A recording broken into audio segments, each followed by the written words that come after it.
Oh, welcome everyone, my name is Doodleman149. I'm bringing you all another video about Modern Warfare 2, which is coming out in a month. More specifically, I'm talking about the open beta we all just got done participating in over the weekend. I did a little off-the-cuff video on Sunday regarding my feelings about the beta, but today I'm going to do a little more structured one when it comes to the positives and negatives of the beta, as well as what the beta means for my little channel here. So let's finish with these delays, folks. Let's just get into this. First things first, I think it's only fair that I mention what I liked about the beta. Visually, I think this game looked great. The graphical quality of the maps, and more importantly, the weapons was great, and I loved how each gun sounded. I think the sound design in that department really nailed it. Movement felt slower in general, but I did like the new mantling feature that allowed you to climb walls that are much higher than any ones you could climb before. It opens up new avenues for traversal and for bamboozling enemies. The new perk system was actually pretty interesting to me. I kinda like being able to choose perks you earn during the match, but I just wish the perks on offer were a little more exciting. Initially, I liked the new potential grind for weapons and such, but after reaching max level in the beta, that excitement died immediately. And lastly, I liked how ground war and invasion worked. I was surprised how much more I liked those modes when compared to base domination. So now, as we all expected, we reached the lengthier portion of this video, the problems I had with the beta. We'll start off small though. The menus are atrocious. Navigating the main menu to choose a game mode is easy enough, but going into the loadout screen is a chore to select a weapon, and never mind the social menu, that just needs a complete overhaul. Sticking to cosmetic issues, the red team skins and the operators in general just sucked. These were the least interesting characters to choose from, and the cartoonish look of everyone in the red team bundle further confirmed that the pre-order bonus was once again not worth it. I mean, just look at what they did to Ghost. What an embarrassment.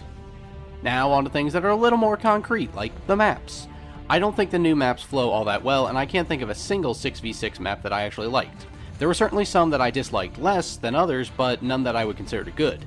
The map somehow felt too small in that there would be times I would spawn and die in a couple seconds, while also feeling too big in that there were other spawns where I'd have to run around 20 seconds to get into the action. This may be its own issue, but I think the terrible, awful spawn system is a contributing factor as to why I don't like the maps. Another issue that comes up with the maps is target visibility. There were times where I would be walking directly towards an enemy, only for them to riddle me with bullets because I literally could not see them with how they blended into the background. It was absurd at points. An increase to target visibility would go a long way to make this game just a little more fun. The next problem is the lightning fast TTK. Well, lightning fast anyway for when I get shot. There would be times where I would get killed in the space of a single frame from one of those invisible with the background enemies. This was an odd occurrence because there would be times later in the beta where I could count 7 or 8 hit markers with the SCAR at range and still not get a kill. I just don't understand what's going on with the damage model in this title.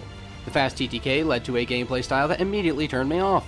Activision calls it Sentinel gameplay. My friends and I refer to it as tactical sitting.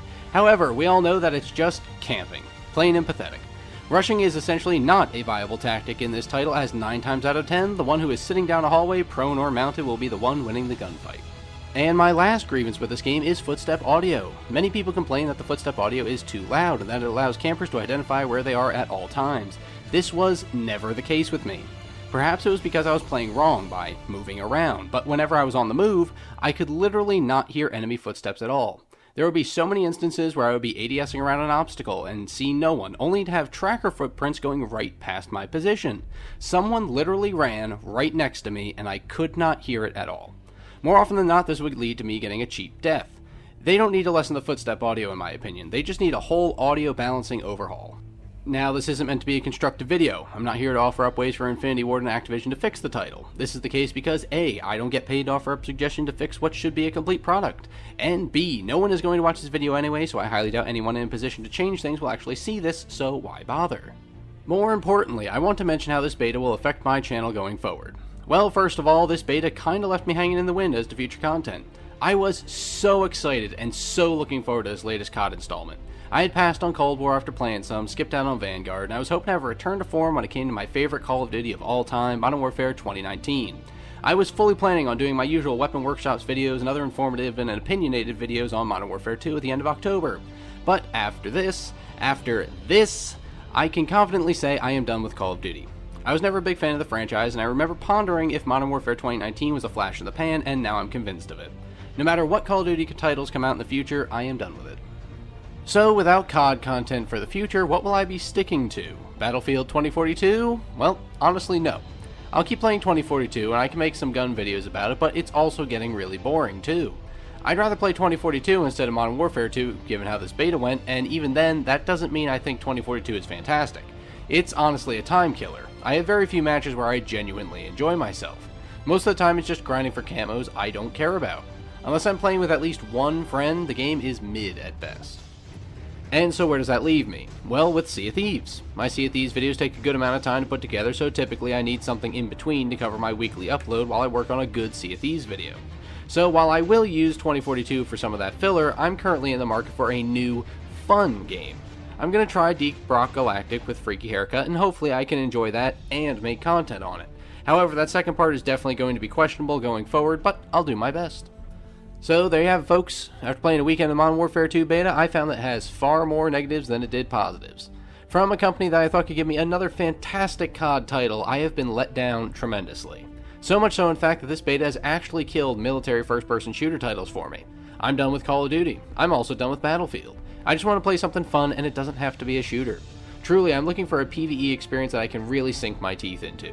I'm getting real tired of competitive games, and while Sea of Thieves has a PvP element, it's not a strictly competitive game. From now on, I'm sticking to games that I find fun, not necessarily ones with huge audiences. So if any of you have suggestions for games for me to try, just comment them down below. They can be single or multiplayer games, and keep in mind that I am on Xbox and I will not be playing anything on PC or another console. So please, Xbox suggestions only. So now with my piece said, there's one thing left to do to close out this video.